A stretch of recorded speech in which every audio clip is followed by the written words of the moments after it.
What's up, and welcome back to Opposites Attract Podcast. This is Sonja Ramirez, your girl, and I'm sitting next to Miguel Ramirez.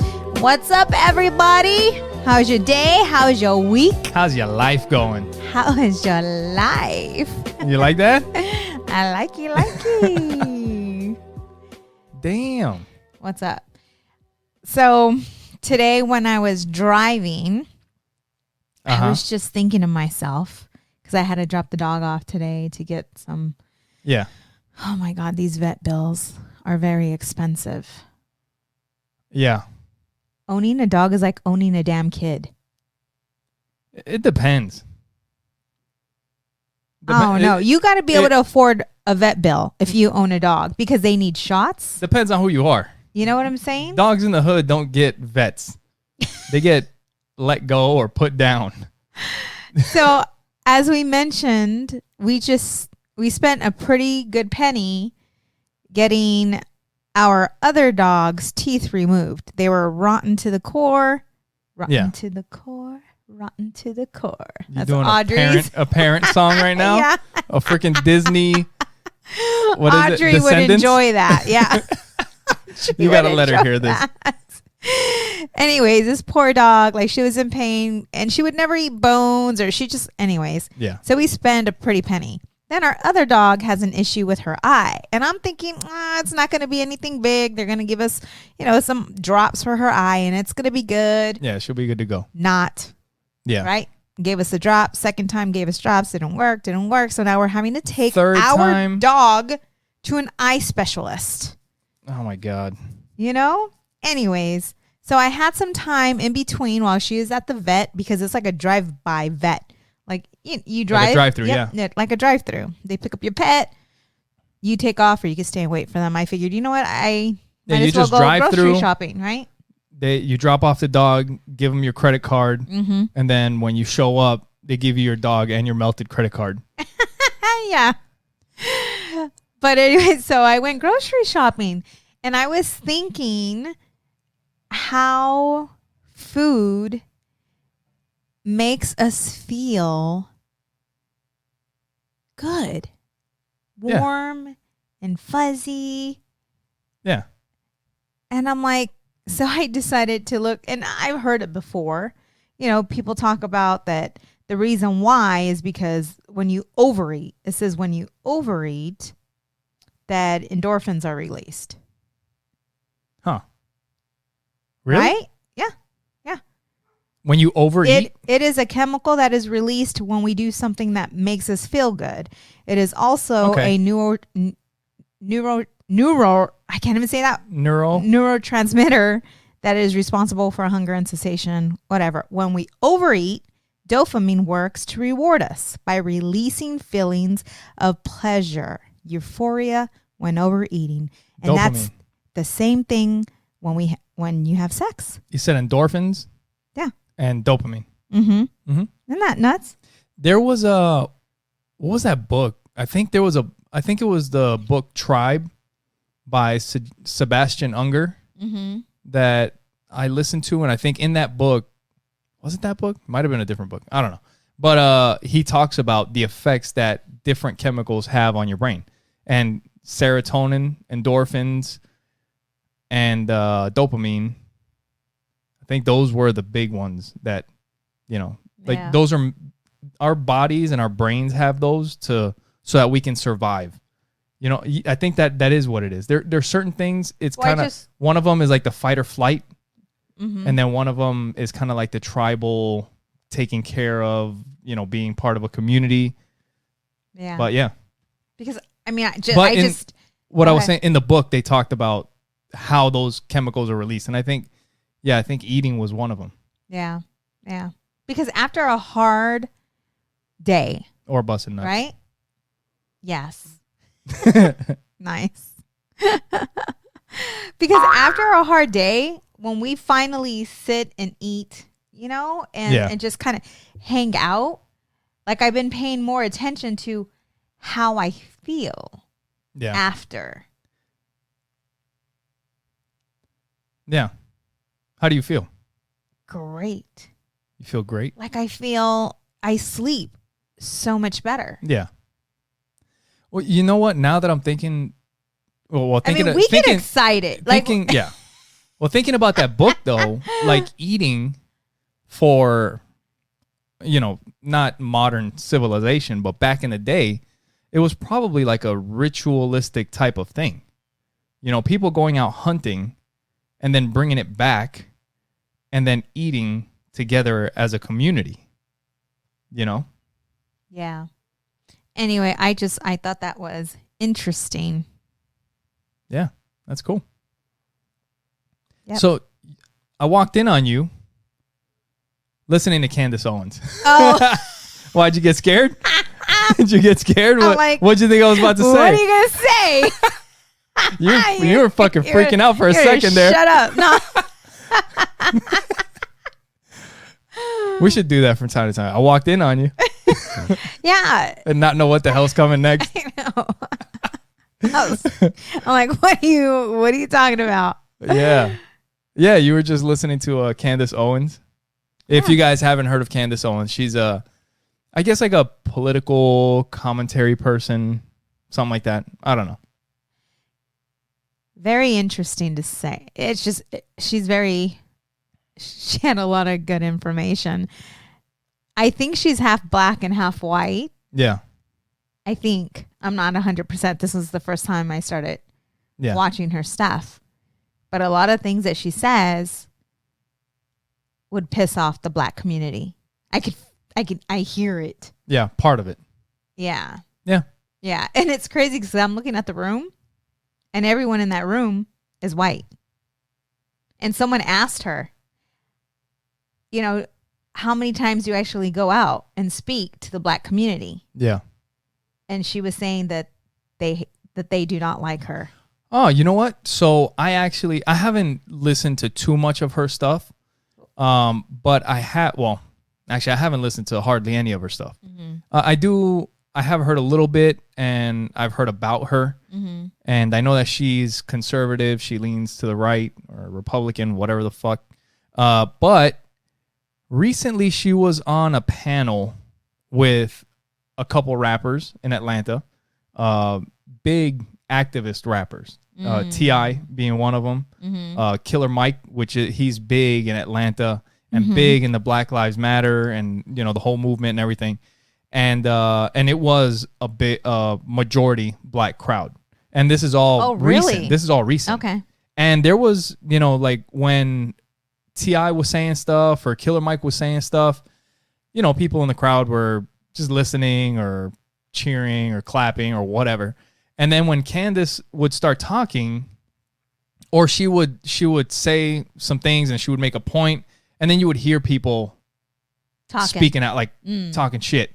Yeah. And we just talked about it on the last podcast about people's First Amendment right. Like, you can say whatever you want, and doesn't mean that we're going to like it, doesn't mean that we're going to listen, doesn't mean, but you do have the right to say it. Right. And on that stage, it was pretty cool because Killer Mike, he's a very thoughtful person, and he pretty much shut it down. He shut it down. He told the crowd, he's like, hey, he's like, first of all, she is a young black female, so show her some respect. And we invited her to be here on this stage so that we could talk about these issues. So don't disrespect her. Yeah. By trying to shut her up or saying things, let her make her points. Yeah.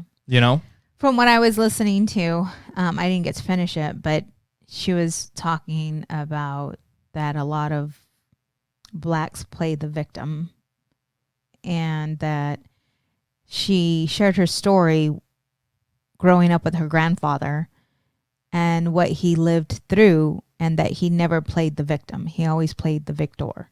Yeah. And so when she said that, I'm like, I already knew. I'm like, she's probably getting shit about this from the black community.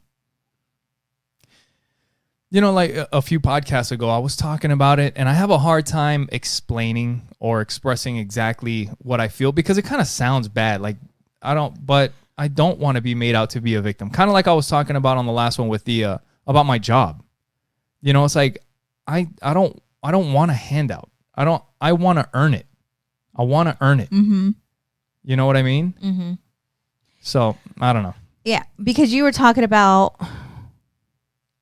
Well, pretty much what it was. In my case, it's affirmative action. It's like saying, well, we have 10 spots and, because of the demographics or however the population plays out, we're going to have, 6 white guys, 2 black guys, 2 Hispanic guys. Or, 2 black guys, 1 Hispanic guy, 1 Asian guy. And that's it. So if you haven't found your Hispanic guy yet, and I apply and I interview, what if I'm the only Hispanic person? I'm definitely getting that job. And I may not be qualified for it. You know what I mean? Like people are going to be confused about what you're talking about if they didn't watch the last episode. Well, no, I just said affirmative action. But all I'm saying is that I don't want anything handed to me. For one, the way I've always seen it is it's like when you get a check in the mail for $30,000. Like, it's a fucking scam. For when you get a check for $30,000, some people get excited. It's a fucking scam. Nobody's handing out anything. So when somebody hands you something, I always kind of feel like, what are you going to want? What do you want? I don't feel like that. Nothing's free. Nothing's free.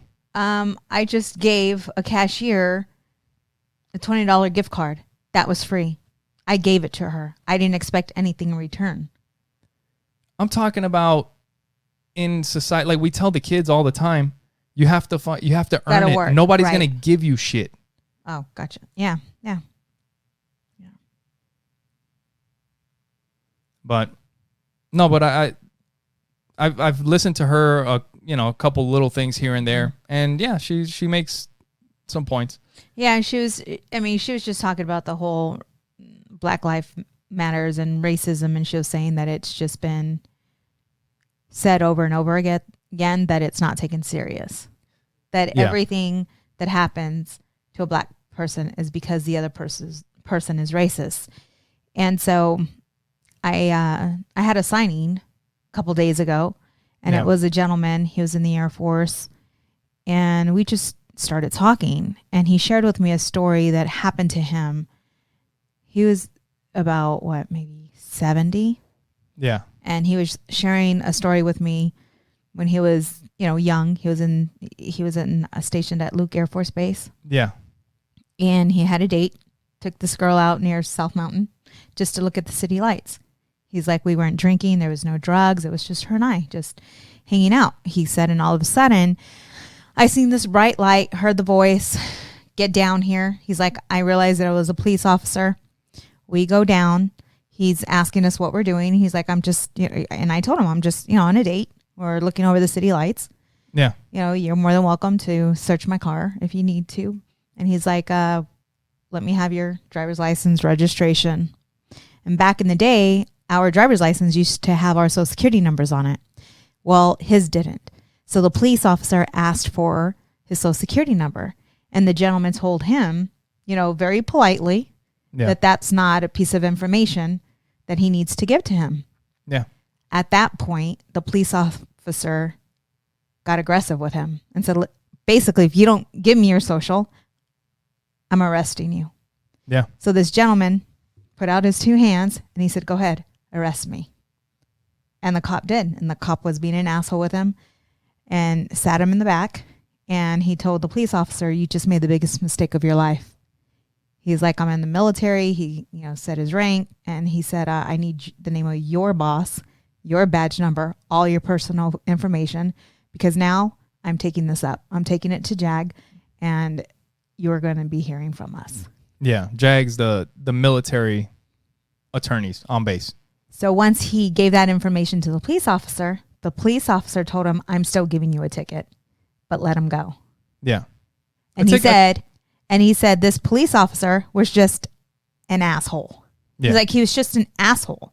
He was on a power trip, and he's like, and that's what happens. Some people are, and this is something that you were sharing, is that whenever you give someone power, money, whatever, their true character will come out. Yeah. And that same officer, if he would have did that to a black person, there's no reason for him to treat you that way. Right. So what could it possibly be? Yeah. He's a racist, right? Right. I mean, that's what you would think.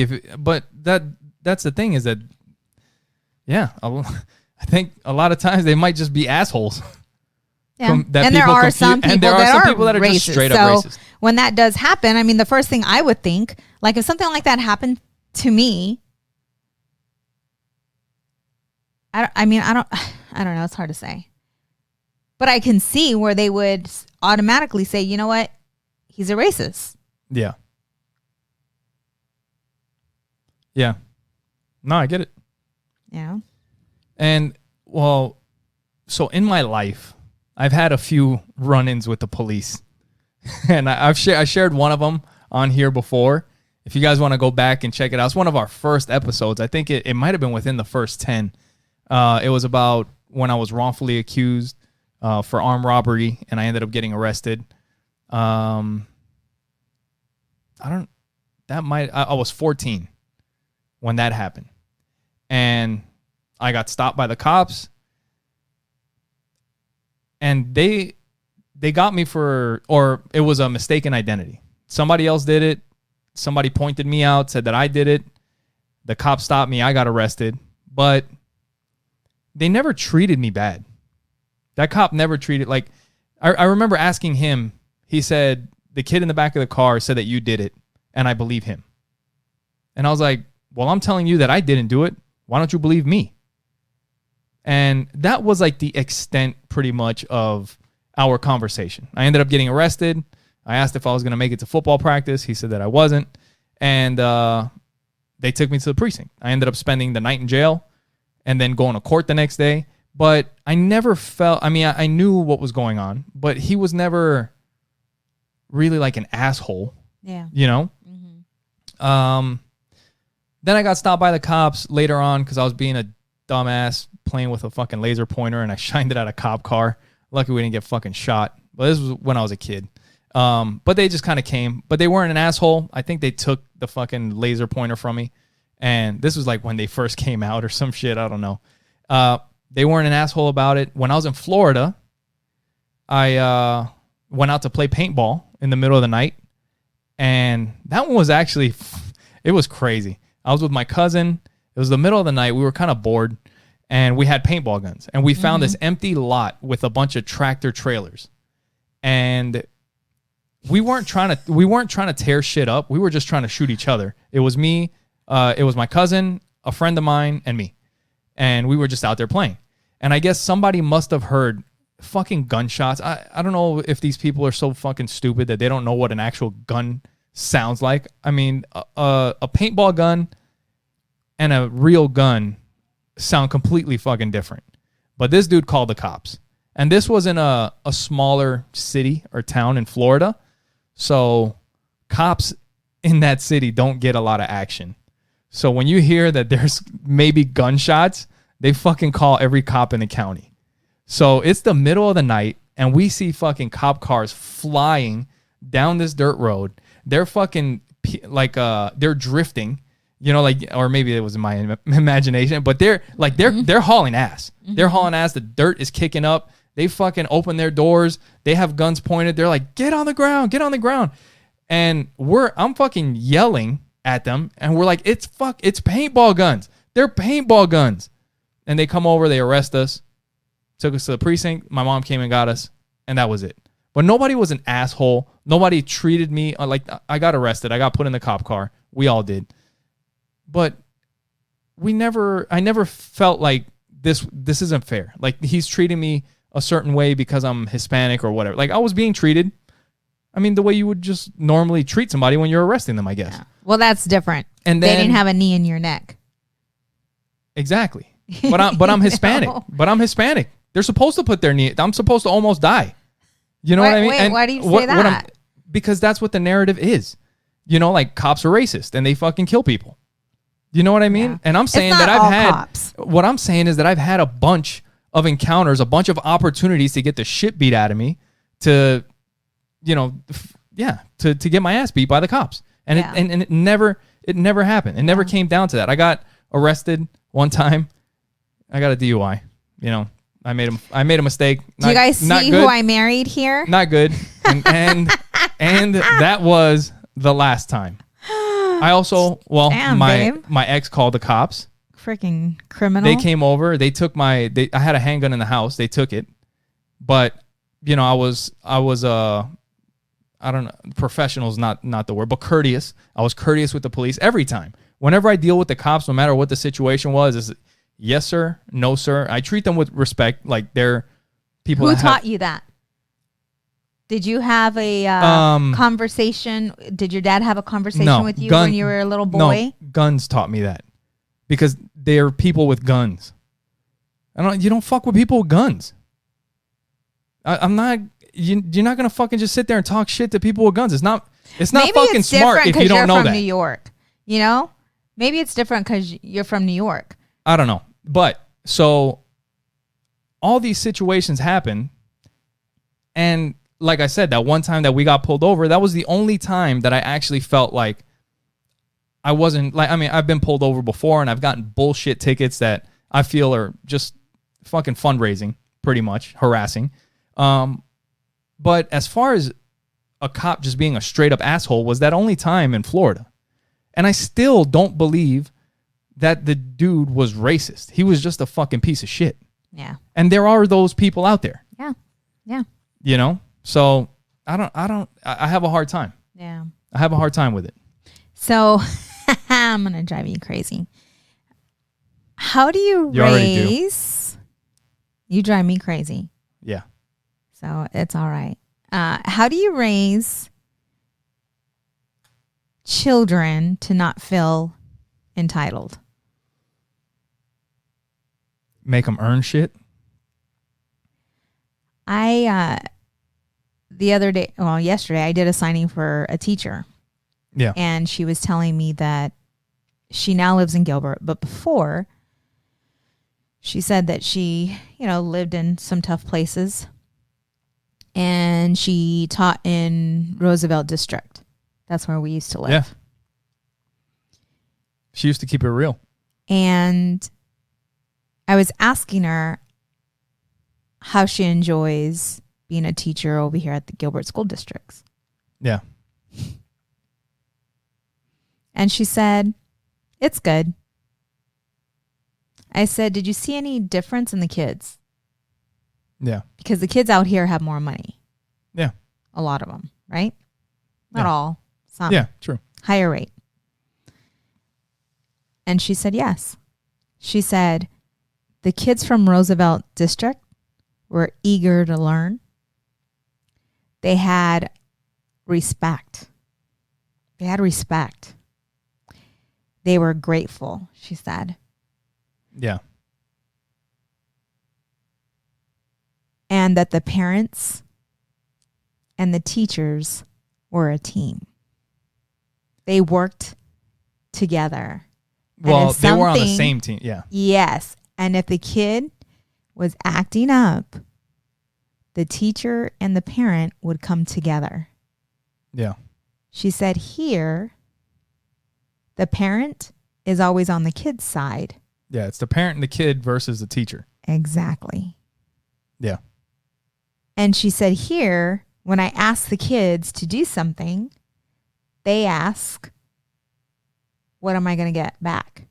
Yeah. Like, what am I going to get in return? I'm like, I've never heard that before. In school? In school. That's crazy. She said in Roosevelt, the kids were always eager to help. Always eager to help. Very well mannered. Well, I think that's just, that's on the parents.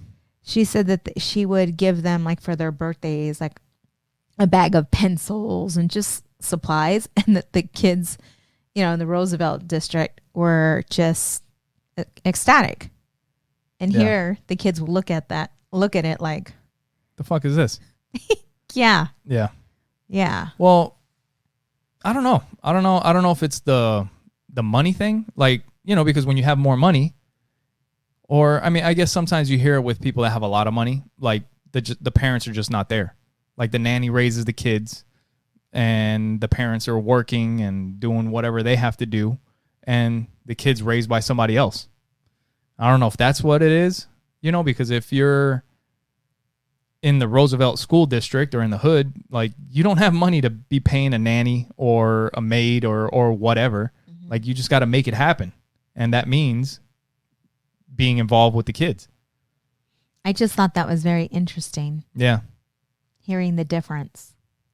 Well, I don't think our kids have that issue. And that's one thing that we've talked about before. Like, it's not the, like, we're on the teacher side for the most part. There are some teachers, right, that it's just like everything, everything everywhere. Wherever you work, there is a fuck up. Wherever. Mm-hmm. And hopefully you don't get that doctor, or you don't get that teacher, or you don't get that fucking cop. You know what I mean? Mm-hmm. There's fucking great everything, incredible everything, the best of the best at what they do. And then there's also the shitbags, and they're everywhere. But when we have a good teacher, like, we've had good teachers with our kids. Yes. We've had great teachers with the kids, and we're down. And it's like, no, we're on your teacher side, But there's a lot of people that it's just like, it's their kid, and whatever their kid, the teacher's picking on me. And then it's like, oh, what the fuck? You picking on my kid? And it's like, well, I'm picking on your kid because he never fucking does anything. Yeah, I'm picking on your kid. It's like, well, you better not pick on, like, it's just unreasonable. And I've heard that somewhere else. I don't know if it was a podcast I was listening to. That also makes you entitled. But I've heard that before. It perpetuates that because you're making your kid like you're the fucking center of the universe. Everything revolves around you. Oh, your teacher? Fuck that bitch. You know what I mean? You don't no. Talk to your kid like that. No, but that's their attitude. Mm-hmm. It's like, how dare you talk to my kid like that? And it's like, calm down. Your kid's a piece of shit too. Yeah. So, yeah. Speaking of learning, we learned some new shit this week. Oh. We taught each other some stuff this week. Yeah. It's kind of funny because it was like related to the same thing at the same time, right? Yeah. But you can tell like what you ran into when you were doing that signing. Yeah. It was cool. I mean, I was on my way home and I was on Power Road, and is that whatever, babe? What? Yeah. And there were these ducks on the side of the road, and I'm thinking they are not going to walk into traffic because it's a busy road. It's a busy intersection. Yeah. And so while I'm driving, is this like a 4-5 lane intersection? Like yes, street, like a babe, big major FedEx. You know where I drop off my packages? That's a major street. Yes, it's a major street, and there's about 8 to 10. I kid you not. There was a raft of ducks. So there's probably like 3 lanes going one way, and a median, or a middle lane, and then like 3 more lanes on the other side. Something like that. So it's a big, crazy street. It was so cool to see. Like, it made me happy. Yeah. It was so cool, and here they are. They're crossing the street, and while I pass, I'm looking through the rearview mirror, and the traffic is stopping for them to cross. So I text Miguel. How many ducks? 8 to 10. It was like, so there was a lot. The mother duck and all the little ducks. I guess. Yeah. Yeah. And so I had text Miguel, and a lot of times when I text, I speak into my phone. Yeah. Because I'm driving. And I have to decipher the code. Yes. So I had texted him what happened, and I said there's a raft of ducks. And he didn't respond, so I didn't know if he got it or not. But when I came home, we were talking about the weirdest thing or whatever, craziest thing that happened, and I brought that up for the kids. And Miguel was like, a raft of ducks? Well, you said it was a raft of ducks. Right. And I'm like, what? I was like, that's what you text me. Because when I get a text from Sonja, sometimes I sit here and I'm like, ooh, a mystery. What is she trying to say with this text? I'm like, huh, okay. Jerk off. I got to decipher this code. Dude, I'm like, okay, so what could she have said into her phone and her phone understood this? Yeah. But yeah, so I was like, a raft of ducks. I was like, she must have been talking into her phone. But when you got home, yeah, I was like, a what? And you're like, a raft. I was like, where'd you get that from? And she's like, That's what it's called. Ducks. She's like, a group of ducks is called a raft. And I'm trying to think to myself, what is a group of ducks called? And I was like, I don't. So he looked it up on his phone because he didn't believe me. No, it's not that I didn't believe you. I just wanted to verify it because he didn't believe me. No, it's not that because at the same time you were telling me that there was a raft of ducks that crossed the street, and then you're like, wait, they geese? weren't ducks. They were the big ones. And I was like, they were geese. I was like, those were geese. I was like, what you saw was a gaggle of geese. And you're like, a what? I was like, you saw a gaggle of geese crossing the street. And you're like, is that what they're called? I'm like, yeah. So then I look up a gaggle of geese and I show it to Sonja and she's like, oh shit. Yeah. So we both learned a raft of ducks and a gaggle of geese. Yeah. It's just, and then today we do this a lot. Like we connect our energy. It just, I don't know. It goes from one end to the other. But I was done with the signing and I told Miguel that I was near, so this place, it's called Jalapeno Bucks. Oh yeah. The best food, I'm telling you, the best food ever. Yeah, they got good barbecue. And I was just feeling it. And so I had text you or I called you or something. I think no, you text me. You text me. I called you. Yeah. Yeah. So this was what time did you say? It was like 1:00. Yeah. And right around lunchtime, like around 11, 12 o'clock, I'm thinking to myself, man, it's been a while since we've been to Jalapeno Bucks. Mm-hmm. I was like, I wouldn't mind going to pick some up. And then like an hour or two later, you text me, I'm going to the signing by Jalapeno Bucks. Do you want something? Yeah. And I'm like, what the fuck? What are the chances? Out of all the restaurants everywhere. But that's happened a lot with us. It's kind of cool. Incredible food. If you guys are in the North Mesa area, look up Jalapeno Bucks. It's like a little trailer. Yeah. You can they have seating outside, but their food is amazing. Yeah. It's super yummy. This podcast is not brought to you by Jalapeno Bucks. It is not. But it is brought to you by OppositesAttractPod.com.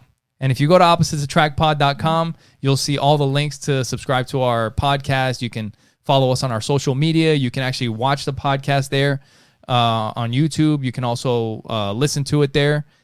You can click on the Contact Us if you want to send us a message. You can also give us a call at 480-912-5128. There you go. And if you also, at the top of the website, OppositesAttractPod.com, you'll see a link that says support the show. And if you click on that, it'll take you to our Amazon link. It doesn't cost you anything extra. Anything that you purchase through Amazon will get a little kickback, a couple pennies. And then you'll also see a link to Trust Inc. And Trust Inc. is? Trust Inc. We are a nationwide mobile notary agency. We do a lot of work with title companies, law firms, and individuals as well. So if you have a document that needs to be notarized, hit us up. Yep. So yeah, all this stuff with the injustice and the protests and everything that's happening, man, it's just freaking nuts. Last podcast we talked about Jane Elliott and the blue eyes, brown eyes exercise. And one thing that she said on there, and this is something I actually talked to my best friend Stevens from Like Father, Like Daughter podcast. We were talking about how New York was like a melting pot, right? And you always hear like the United States is a melting pot. It's where everybody comes, from different cultures, different religions, and we all just kind of blend together here. And in that blue eyes, brown eyes exercise with Jane Elliott, she was saying that we shouldn't be a melting pot. Like what we should be is like a salad with all these different ingredients. Yes. And we all work together. Complement. Yep. They all complement each other to make a great salad. But a melting pot is where everything goes in, it gets melted down, and it's all exactly the same. Right. And the great thing about the country is what is like all the things that make us different is what makes the country great. Now, I get it. That makes a lot of sense. I would, especially like a city like New York City, where there's so many different cultures. Mm-hmm. You don't want to lose that. I mean, you don't want to lose Little Italy. You don't want to lose Chinatown. You don't want to lose Junction Boulevard. You don't want to lose all these like they're rich in their culture. I mean, it's great to be able to go there and experience all that stuff. But at the same time, there are some things that, I mean, people come here for a reason and bring your culture with you. But there's some things that I feel like you kind of have to adapt because this is the United States, you know, because there is a reason why you came here. Because if everything was incredible back home, then you would have just stayed there and did it instead of coming here. What were we watching? What was that woman's name? I don't even remember her name already. Candace Owens? Candace Owens. I don't know if it was her or somebody else I was listening to today, but she said that in Mexico, like, why is it that people in Mexico they'll go to school there, get their education, right? And then want to move here. Uh-huh. After getting their education to fulfill their dream here in America. Yeah. Why? She was talking about that. Yeah. Oh, yeah. Well, this is the land of opportunity. You know, when you, like, just Mexico for an example, I mean, you know the cops down there. Mm-hmm. In Spanish, there's something called una mordida. Like, they take a bite out of you. That's what mordida means. It's a bite. Mm-hmm. And if you get pulled over by the cops, te van a dar una mordida. They're going to take a bite. And all that means is you're going to have to pay the cop off. Right. Like you got to carry some kind of cash on you, give them $40 and they'll let you go. Mm-hmm. You know, that is something, that's part of how Mexico operates. We don't want that shit here. Yeah. China too. Same shit. Mm-hmm. Yeah. You know, so I think the culture part is very important. That is something that we should celebrate about each other. But there are some things that you just got to fucking leave that back home. I don't know what the heck we're going to do. You had me watching some videos. I think we need to fire everyone in the government. I'm like, I just. Are you an anarchist now? Dude, I'm just, listen, you're showing me this crap, you know, and they're talking about things that we are unaware of. Yeah. But the rich and, you know, the mighty, all powerful, individuals in government or Wall Street, you know, like it's all together. It's all one freaking party up there. Yeah. It's like it's a party that only certain people are invited to. So before we started the podcast, I showed you this video. You guys can look it up. I don't know too much about it. But for those of you that don't know, I had no clue that there was some kind of an economic crash in September of 2019. Right. Like September of last year. Everybody, the majority of Americans are oblivious to what happened. But apparently people that actually know, that follow finance, there was a crash of what's called the repo market. The repurchasing, repo is short for repurchasing agreement. And I'm not exactly sure how that all works, but pretty much it's like when one bank has an excess of money and another bank needs money so that they can give out loans and make more money off of us, they will borrow money from the bank that has a lot of money. Just like us, right. They'll have to pay it back. They secure it with their securities, with their bonds or whatever. And that transaction is what's called the repo market. And apparently that whole system just crashed in September 2019. And nobody was supposed to know. But it got leaked out. The information got leaked out. Who knows if this is even fucking true? You guys can find out for yourself. But now that I'm thinking about it. They're talking about how the only way to write it is to print a bunch of money to stabilize the economy. But then all that's going to do is cause inflation in the future. And so there's another fucking thing for you guys to worry about. Maybe we need to just stop talking about this and just make people laugh, okay? Holy fuck. Like, seriously. You know, and what's so crazy is when you mentioned that, I remember talking to a gentleman who does a lot of investing, and he said he pulled out not all of his investments, but there was a certain portion that he pulled out because he said the market was going to crash. He pulled it out in November. He said, I pulled it out too soon. But I'm like, how did you know that it was going to crash? How did you know that? And he's like, because I've been following the trend. And what did Robert Kiyosaki say in this video that talked about the repo market? It was a video by Robert Kiyosaki, or he was in the video. If you guys don't know him, look him up. He's the author of Rich Dad, Poor Dad. But he was talking about it. Do you remember what he said he did with his money? He invested it into gold and silver. He invested it into gold. He pulled everything out of the stock market. Yep. And that's what causes the crash. They don't want us all to do that. Yeah. They don't want us all. So the stupid ones, right? So, the ones that are ignorant, not stupid, ignorant and don't know any better and trusting, a financial advisor with their investments and not knowing what's happening with their money are the ones who take a huge hit. Yeah. And that's why, like Miguel, like we just got put more money in investments, and I'm like, I don't know about this. And now we don't know if we should have did that. But I know what we invested in.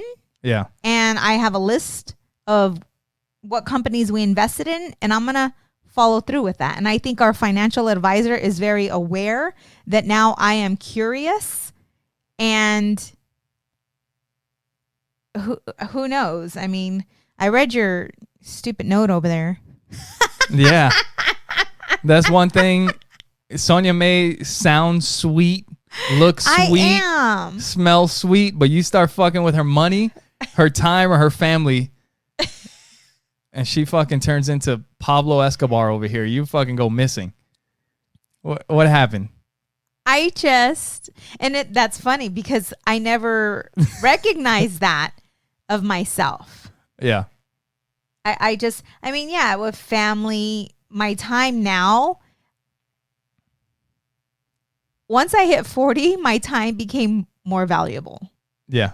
It's valuable, more valuable than money. That's how I feel. Yeah. And because I'm unsure about this whole investing game because of what happened to me in 2008, now it's like I feel that I don't want to trust someone 100% with our money. Yeah. Like I want to know what's going on. And the truth of the matter is they tell us never pull out, leave it in. No. It will come back around. It will come back around. But why not sell those investments and put it into other, investments? Something else, yeah. Right. Yep. They all say that that's not the best thing to do. So we need to diversify, and that's it. And that's what we are looking to do. Yeah. With real estate, with our with businesses, investments. Never put all your eggs in one basket, because that is the ingredients for a disaster. Yep. Especially when you're getting closer to your retirement years, right? You're getting closer to retiring. I've heard some horror stories with individuals who had all their money in investments, and the only thing that saved them was their house. Yeah. And they sold it and moved back to Canada. Yep. And he told me, he's like, don't rely on your investments for your retirement. You see that's I've always told you, like, that's always my plan. Like the 401k, the investments that we make, I don't see myself not working. Right. Doing something, doing anything. There'll always be something that I'm doing. So I don't really, retire, don't retire. It's just an accumulation of assets. That's all it is. And if you're watching this and you're not familiar, YouTube that shit. YouTube it. No, seriously. For real. Because listen, it's out there. Ignorance, people think that's a bad word, ignorance, but it's not. You don't know what you don't know. Yeah. And it's great to be curious, because once you become curious, then you're going to start looking up information, and then you're going to start asking questions. And that's when you're going to start to learn. Yeah. Because since I've been speaking to Sue Paul, who's our financial advisor, and he's absolutely amazing. I trust him 100%. He's been very open and honest with us. And we need to ask him about the repo market. Right? He'll be like, who you been talking to? I'd be like, I want my money back now. I want my money back now. Put it all in gold coins. But get curious. Yeah. And start looking some stuff up. And what were we watching where they were saying that they want to keep the poor? That was one of the Robert Kiyosaki videos today. But this is something that I want to mention for you guys. You guys can go out and look it up. But one thing that Robert Kiyosaki talked about with the repo market was that in every catastrophe, like we all know, there's a huge opportunity. And right now, most people don't even know it, but there's a huge opportunity within the financial market. And if you guys look up repo market and the opportunity, you guys will be able to find it and find out if it's, because there's a lot of misinformation. So make sure you verify and figure it out. But there is an opportunity to do something. And from what I remember, I don't know exactly, but they were saying that because we're printing so much money and the United States has, it's the currency that, it's one of the biggest currencies in the world, obviously. And it's probably the most important in the world. Like there's countries that don't even have their own currency. They just deal with the dollar. Ecuador being one of them. Like my dad's from Ecuador. Half my family's from Ecuador. And Ecuador doesn't even have their own currency. Back in the day, they used to have a currency called sucres, but now they have dollars. It's all dollars. You can just go down there and buy shit with dollars. They use American money everywhere. But with all the money that's being printed, they said that it's gonna hurt the rest of the world's economies. All the rest of their currency, it's gonna hurt it. And if you invest in the dollar now or something like that, then you can kind of ride it to the top. But eventually it's going to get to the point where inflation is going to happen and we're going to have to just this may be way further down the road, but we're going to have to rethink of how currency works. And it may be like for the world, like the euro, they were predicting that it'll eventually disappear. A lot of currencies are going to disappear and it might just get replaced with one currency for the world. Mm-hmm. So that may be gold. That may be whatever. I don't know. Who knows? I may be just talking shit, but look it up for yourselves. Oh my God. I'm just There's saying. So much information out right now. We live in a technology society. And so anything you're looking to learn or find out, it's out there. It's in the palm of your hand, people. Yeah. Look at. We all own a little computer, this little device. And anything you want to learn is right here. Isn't that crazy? Yeah, that's pretty crazy. It's scary at the same time as well because people, they know where you are. You can't bullshit people anymore. They know where you are. They can find you, the government. Dude, I almost said the magic words to get your phone to do something. Don't say it. Because if you say it, it might set off my phone and cut off the video. Oh. I almost said it. Yeah. I almost said it. That would be. But all you got to do is say the magic words to your phone and ask it a question and it'll tell you. And it will answer. Yes, yes, yes, yes. But one thing in that Robert Kiyosaki video that, man, like there's things that are so simple that make so much sense. And he was talking about how he learned. So the book Rich Dad, Poor Dad is based off of his dad, which is his poor dad. Robert Kiyosaki's poor dad was his actual dad. He was a school teacher. He had a PhD. He was, employed by the state or by the government, teaching, and he did that his whole life, and he was broke. And then his friend's dad, because he wanted to learn about money, and his dad kept telling him that, if you want to learn about money, he's like, you'll get a job and you'll make some money. He's like, yeah, but I want to learn about money, like not getting a job. I want to learn about money. Right. He's like, well, if you want to learn about money, you got to go talk to your friend Mike's dad. And Mike's dad was an entrepreneur. And he's like, his dad knew enough to tell Robert Kiyosaki when he was a little boy that an entrepreneur has to know about money. If you don't know about money, you're not an entrepreneur. So he's like, if you want to know about it, go ask Mike's dad. So he went to Mike's dad and he told him. And he worked with Mike's dad for free forever. And there was a couple little things that he said. He said he never paid me. He said, because the moment that I pay you, you'll start thinking like an employee. He's like, entrepreneurs work for free. Oh, man. Like, I've been paying Audrey to shred my paperwork and stuff. You know, that's the employee mindset. I work and I get paid. I work and I get paid. True. You know what I mean? And the other thing that he said, he was learning about money, but he would play Monopoly with Mike's dad, with his rich dad.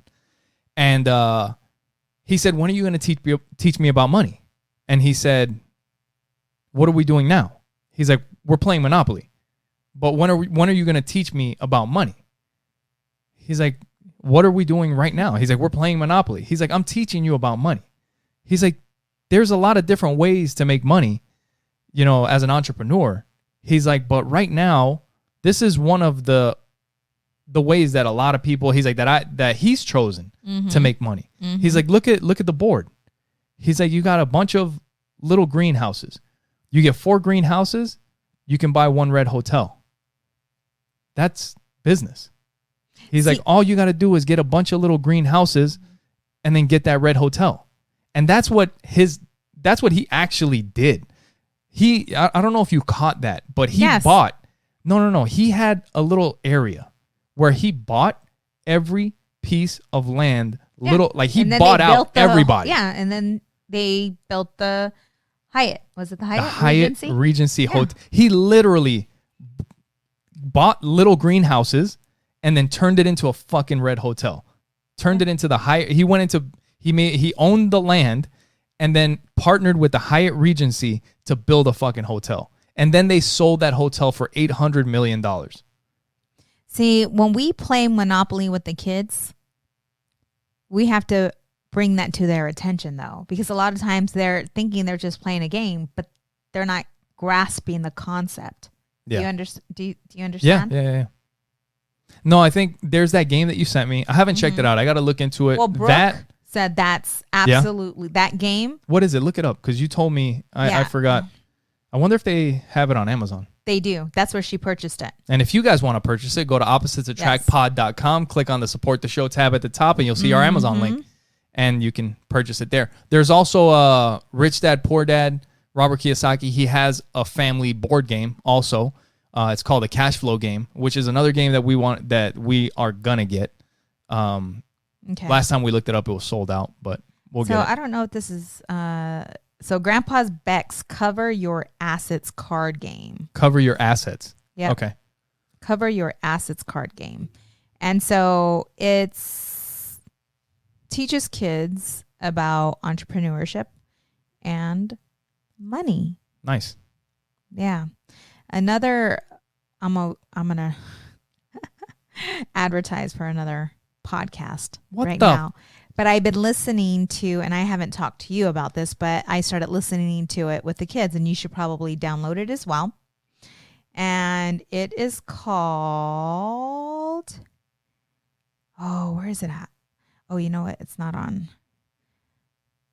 Well, another thing that they were talking about in that video, this one was just huge. It was so small, but it was right when they were talking about purchasing the greenhouses and then the red hotel. And they were saying small assets turn into big assets. And when he said that, I was like, fuck.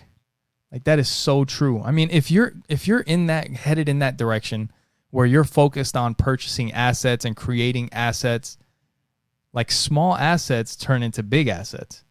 You know, if you purchase a house the right way, eventually you sell it and you get a bigger asset. Oh, that sucks. Get a bigger house. Or if you start a business small and you grow it, eventually it turns into a bigger asset. You know, you keep working at it, you know, small assets will turn into big assets. So I can't find where I saved it because I listen to Podcast Addict and Spotify. But one of my clients, it's a podcast and it talks about individuals who build businesses. So there's one like Southwest. I was listening to how Southwest got started, how it came up. Yeah. Freaking napkin. and all the pushback they got from a napkin. Yeah, they were just discussing a business. Yeah. And Southwest. Anyways, it's good to listen to the kids. I asked them, there's like, I don't know how many podcasts, but it talks just different things that were invented or different businesses, like how McDonald's got started, how Southwest got started, how, what is that cube? Joey Rubik's Cube? The Rubik's Cube, like how that was invented. Yeah. So, kids that are curious like Joey, that's something that he was interested in listening to. Audrey could care less, but Joey was interested in that. Nice. So I started listening to that for the kids. That's good. And damn it. Anyways, so I don't want to be looking at my phone the whole time. I was listening to, recently Joe Rogan had Jocko on his podcast, and obviously I listen to Joe Rogan and Jocko. So when they get together for a podcast, usually it's pretty good, or at least I enjoy it. So if you guys want to go out and listen to it. But they were talking about masks. And fuck, man, like you just have no idea what to believe with with what the fuck is going on out there. Nope. I'm confused. Like some people say the masks, they do absolutely nothing. Whether you wear it, where somebody else wears it, it doesn't you can shove your mask up your ass. It doesn't do shit. Whatever. And some say that it's not good for you. Really? Like some people, yeah. Okay, so I guess some people say it's not good for you. Some people say... you're breathing in your own carbon, yeah. Yeah. So some people say that you have to wear a mask, and I think even Fauci, like Trump's head of medicine or whatever he is, or head of the coronavirus task force or whatever. I guess at first he was saying everybody's got to wear a mask or masks aren't necessary. And then a couple days later, everybody's got to have a mask. And then they're like, well, masks aren't. And I guess at first there was a reason why they either said that nobody really, like you don't really need a mask at first. Mm-hmm. And I heard that it was something to do with, because they knew that the supply of masks was low and they needed to get those masks to the hospitals instead of to the people just freaking out and buying all the masks like we did with the toilet paper, But then actually Jocko, he has a clothing company. It's Origin Main's clothing. They make jiu-jitsu gis, they make clothes, they make boots, they make whatever. So everything that they make is made 100% from the fibers to everything in the United States. So when this whole thing kicked off, they switched their production line from making jeans and gis and all this other shit to start making masks. But what happened, Jocko was telling the story, he's like, I call my business partner and I'm like, hey, we need to start making masks because people need them. Like they were straight up, like they made hundreds of thousands of masks and were donating them. But at first he was like, he calls his partner and he's like, everybody says, like the government is saying, like, we need masks. Like we're on short supply and the medical people need them. Mm-hmm. So they started cranking out masks. 5 days later, he's like, I just heard like masks are like, they don't do anything.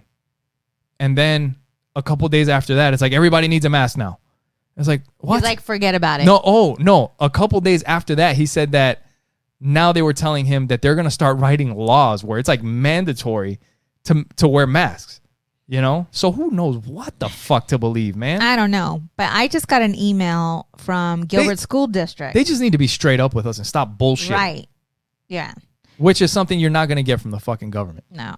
That's what I'm saying. Like, we're screwed. Anyways. I just want to cry. Jeez. Man. Listen, everybody. Okay? Listen, Lindas. Listen. Don't worry. Be happy.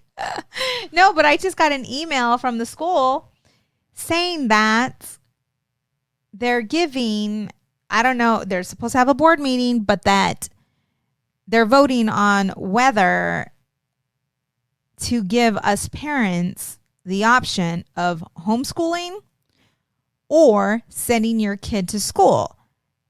and the kids having to wear a mask. I'm not cool with that. Not all day. I know how I feel having to wear a mask all day to my appointments, but I have a break in between. When I get in my car, I take that mask off so I can breathe. But I come home exhausted and I have a headache and I am stuffed up, like totally just stuffed up. And it's a sinus headache.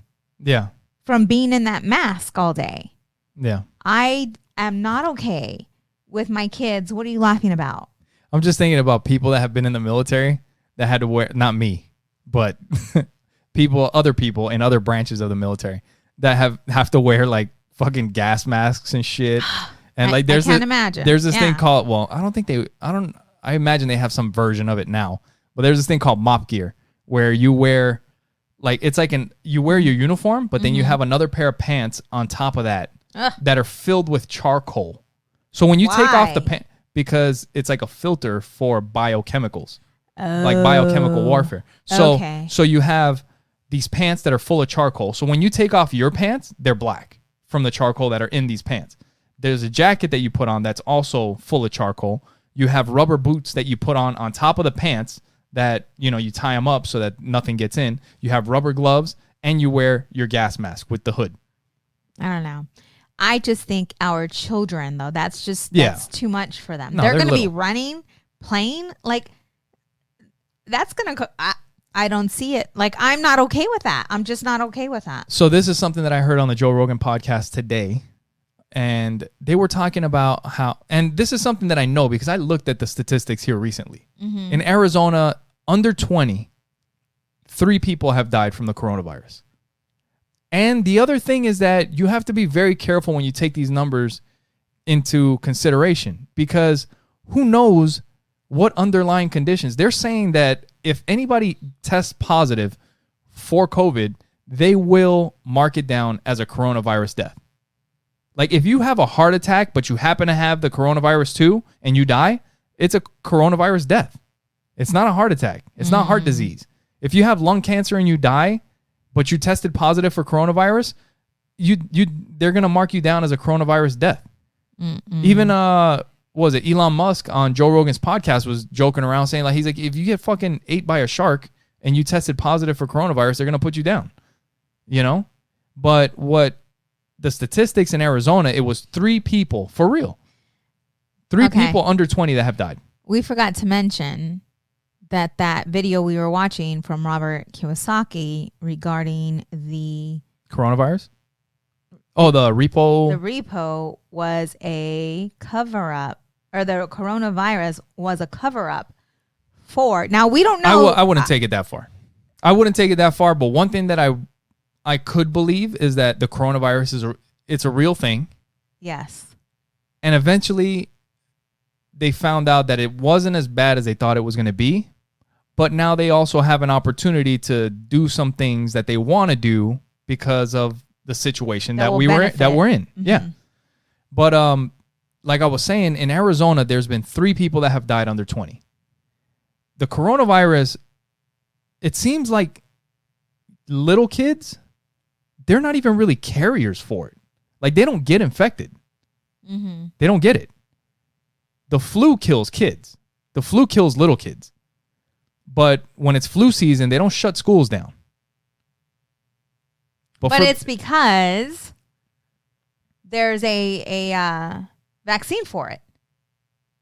Yeah, but when people get the flu, they just go to work. People work through the flu. They show up to work and get everybody else sick. They don't give a fuck. A lot of times that happens. And in schools, you got little kid and the flu will kill a kid. But they don't shut schools down when it's flu season, H1N. Like we had flu breakout here like years ago. I don't know what year it was, but years back they had a big thing with the bird flu and the swine flu and all that shit. People were dying.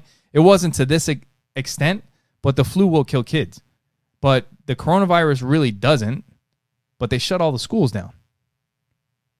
So I don't know. It just doesn't really make sense. Maybe it's because they thought that it would. Mm-hmm. But the fact that they're still debating about opening schools and this and that, I mean, if you just look at the numbers like straight up, the kids don't get it. Kids don't get it. Yeah. So, and you're going to make them wear a mask, and you're going to possibly half the kids come in at one time, have the other half go in at a different time, or what? You're going to have them fucking checking their temperatures and all this. Like, you don't do that for the flu. You just let the little snot-nosed kids run around and get everybody else sick. Mm-hmm. Here's some good news. The interest rates are really low right now, everyone. So buy a house. You would like to refi or cash out, which they're not doing too many cash outs right now because of the situation. Yeah. You know? Yep. Now's the time to do it. That's some good news. But I mean, I'm sure a lot of people know about that. And those of you that may not own a home, you need to look into that. So many people feel that it's not something that they can accomplish because maybe their credit's not that great. Yeah. But when you start looking for a home and they pull your credit, the lender, a good lender, will tell you what needs to be done, what needs to be worked on, so that you can increase your credit score so that you could purchase that home. Yeah. And if you're not in the position to do that, you know, the first thing that you want to work on is your debt. Yes. Like number one, get that debt knocked out. Yes. And that's not just, I mean, even if you own a home, fucking knock the debt out. Like, because if your plan is to get ahead or not even to get ahead, but just, you know, like you want to live comfortably and do whatever the hell you want to do. Debt is not going to get you there. It's going to slow you down. So if you're not in the position to buy a house, or you already own a house, but you're trying to move to the next level, debt is always, I feel, the first step. Yes. To financial freedom is you got to get that shit knocked out. Now, Dave Ramsey is a great way to do that. Mm-hmm. And it's a painful way to do it, kind of, because, I mean, you're sacrificing a lot. One thing that we've always talked about that I don't think you could do both. You could do Dave Ramsey. This is the thing, is that we've talked about it before, where Dave Ramsey, he's talking more traditional. Like, you have a job, or you both have a job, you and your partner have a job. And most people do. And you know, you just stash cash as much as you can. You don't go out to eat. You don't spend on anything. You eat rice and beans, ramen noodles, all the cheap shit. That's how we did it. Yeah, that's how we did it. That's how we did it. Well, no, not exactly. But not 100%, but we were listening to Dave Ramsey and we were following Dave Ramsey at the time. Yes, but we weren't doing it like that. Well, we did it a little bit differently, and that's by having a business and because we didn't have to cut back as much as a lot of people and for as long as other people have to. Yeah, but I didn't get a business to pay off debt. I already had the business. Yeah. But what I'm saying is, with the business, you can make more money to pay off the debt. Right. But and you can still live a good lifestyle. But you don't need to own a business. No, you can do that. That's what I was saying.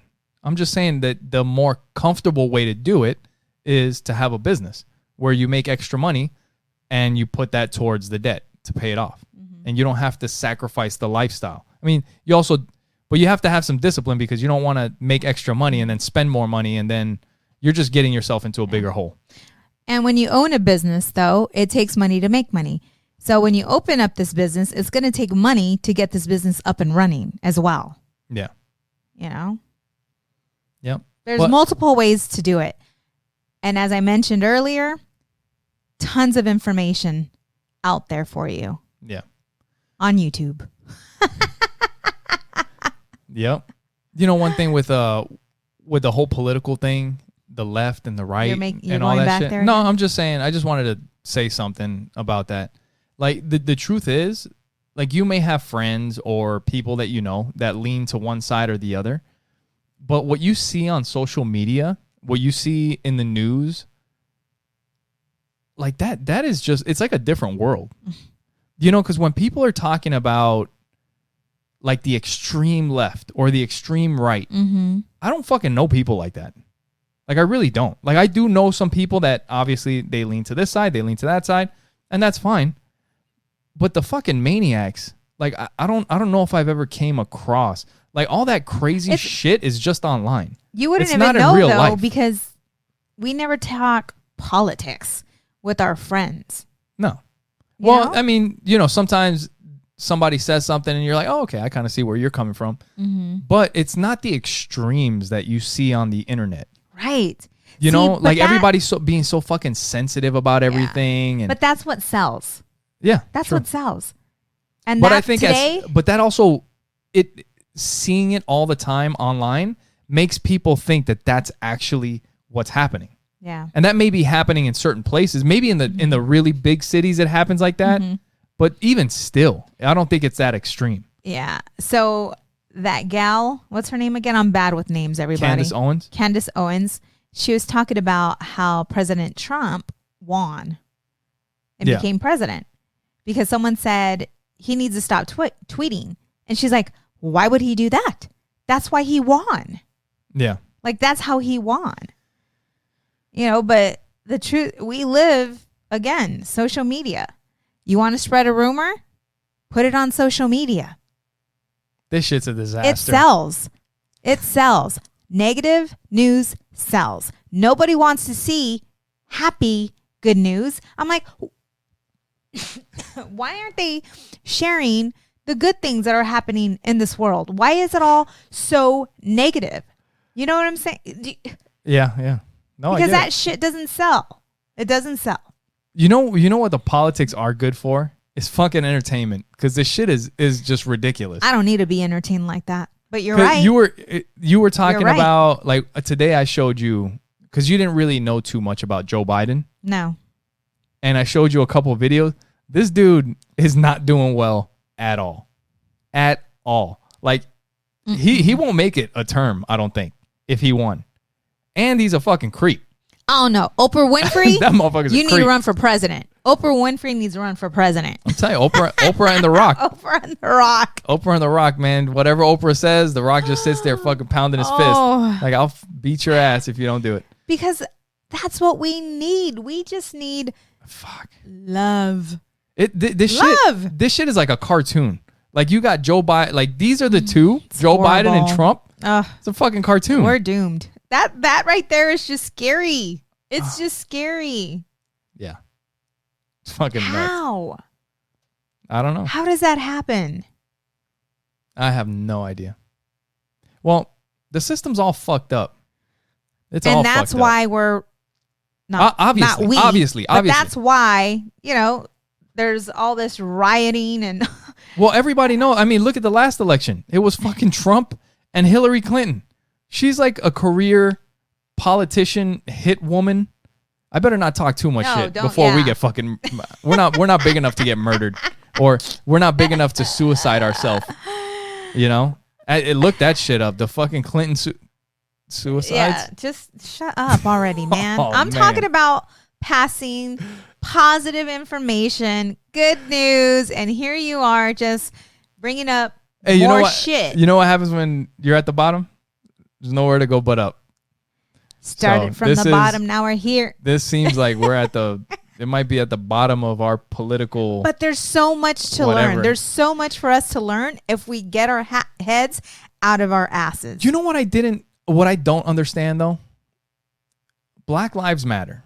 George Floyd, whatever, what happened with George Floyd. How the fuck did this turn into a political thing?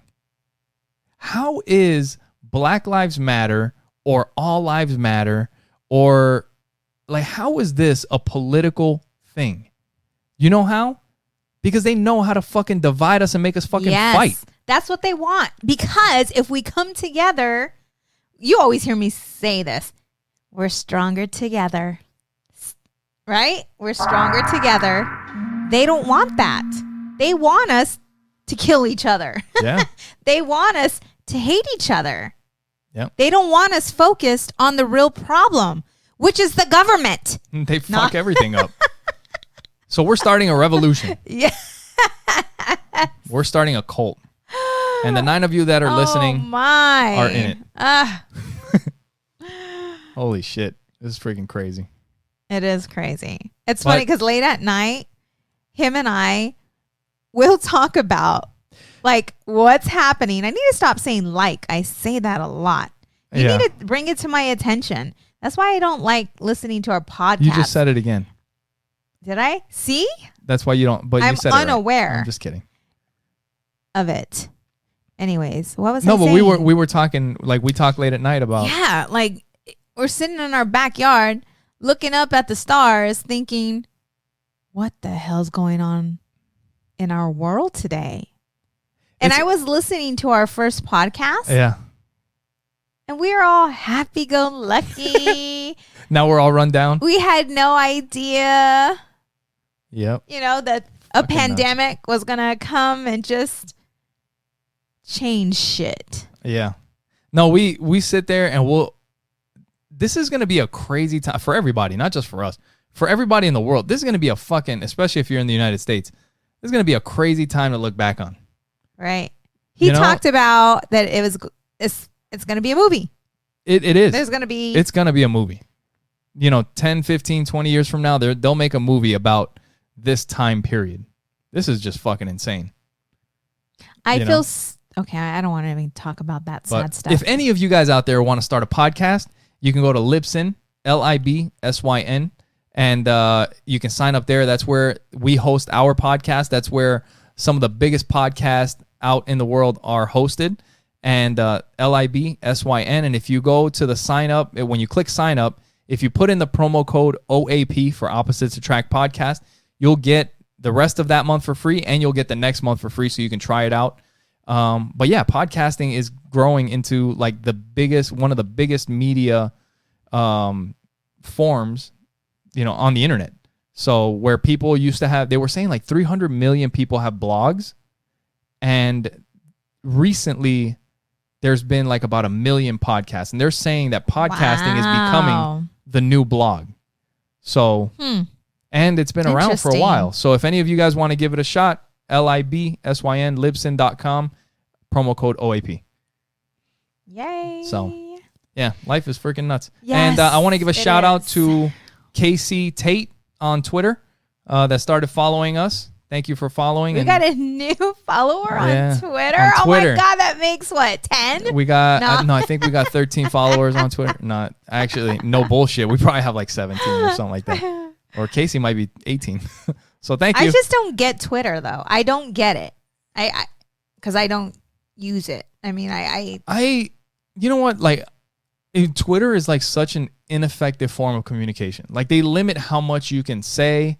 Social media, period, is an ineffective form of communication. Social media, texting fucking sucks. Emails fucking suck. Like, pick up the phone and call somebody. Calling. A video call is even better. In person is the best. Right. But right now, not so much. Listen, if you believe that. Right. See, this is the thing too. Like, we are all living in a state of fear. Yeah. Right? Like, I haven't got back to the gym, but I'm like, you know what? Listen, if I'm going to die, I'm going to die. I'm going to die in good health. No. Yeah. But then I don't want to die lonely either. Yeah. So you have the time now to spend with family and friends and those that you love. Or do you stay away because you're scared of? I think you got to look at your situation and make a decision for yourself.